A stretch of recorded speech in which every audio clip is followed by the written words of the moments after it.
Isekai is a genre of light novels, manga, anime, and video games that revolve around a person from Earth who is transported to and has to survive in a parallel universe, fantasy world, or virtual world. It has been taken over the anime industry with a lot of well-known titles like Rising of the Shield Hero, Sword Art Online, ReZero, and much more. But now that Isekai has been known for quite a time, most of the anime from the genre has been stated as sometimes generic, sometimes trash, and basically just boring to watch, people getting hit by trucks all the time.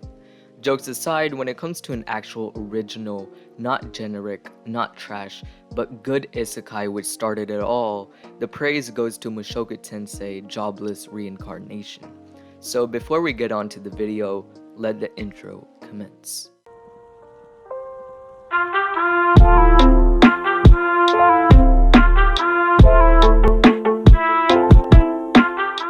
As of now, Mushoku Tensei's first season is going to end really soon, especially with it only having about 1 or 2 episodes left. It's been confirmed to have multiple seasons just like Sword Art Online, which is a good thing considering that a good anime is going to be having a much more longer story. Mushoku Tensei is about a 34-year-old Japanese NEET who is kicked out of his house following the death of his parents. He gets hit by a truck-kun heading towards a group of teenagers and pulls one of them out of the way before dying. Awakening in a baby's body, he realizes he has been reincarnated in a very different world. While initially indulging in his perversion, he resolves to become successful in this new life, discarding its past identity for his new life as Rudius Greyrat. The journey of his success and the growth of him as a person is basically what Mushoku Tensei is all about. Mushoku Tensei actually has really good world building and character development, especially for a isekai. Rudius as a MC might be too perverted, but it's kinda understood since he was a perverted man in his past life. Rudius in his older self was really just straight up pathetic. He was body shamed and bullied, which caused him to become very introverted and stay in his room all day playing games and jerking off. He lived a very sad life, and to see him face his fears in his new life, being a leader figure to some people, and not to mention even making some moves with some girls.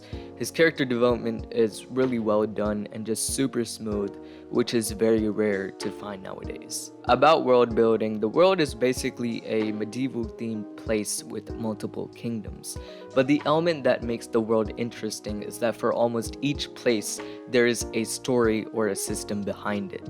Different races like demons, asuras, and humans may be accepted in some places, but in others not. Different medicines, types of magic, spells, etc. may be accepted in some places, but again in others not.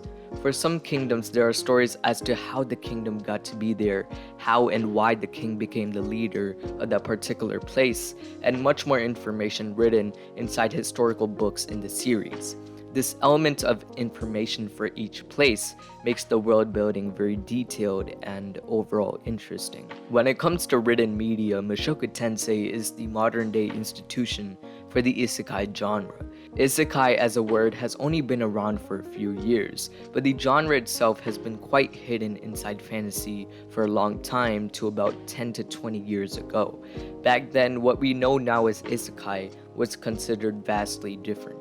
The reason as to why Mushoku Tensei is named the grandfather, or like I like to call it, the godfather of isekai, is because this series established most of the tropes we know today.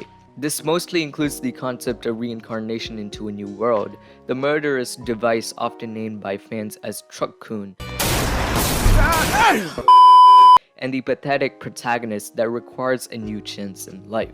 If any of these tropes sound similar to you, I assure that the originality of these tropes are definitely created by Mushoku Tensei, which is why when many people watched the show, they discovered a sense of originality. It was different from the normal isekai we watch now, and so it felt fresh. In 2004, a website named Shusetsuka ni Naro was created, where users could upload their novels for free at the same time that other users can also read them for free.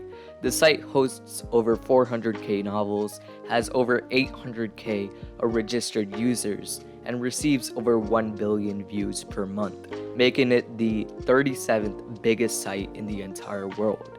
So yes, it's a pretty big and popular site for reading novels, and many people write there for different motives, be it for fun, to training, trying to get professional, and so on. How does it work? Those stories get popular on the site and get a fan base, then a publisher contacts the author of the web novel for them to write the story for many years. After the domination of Mushoku Tensei, the influx of Isekai became widely known in the site. Lots more Isekai light novels got turned into successful anime, and now Isekai is blooming with new titles each year. To end this video off, the reason why Mushoku Tensei is the godfather of Isekai is because without it, the genre wouldn't be as it is now. With that said, thank you for watching. Make sure to like, comment, and subscribe. Turn on the notification bell to watch my videos as soon as they come out, and I'll catch you in the next one. 넌 나를 알았던 것처럼 행동의 출신도 모르면서 번돈이 많아도 나라 내 놈들한테 맞서 날개 쓸 돈은 없어 성공을 했어 귀감이 됐어 아바돈 chase on me 와 똑똑히 바지 동네 놈이 영웅이 됐다고 갈 소문 내었어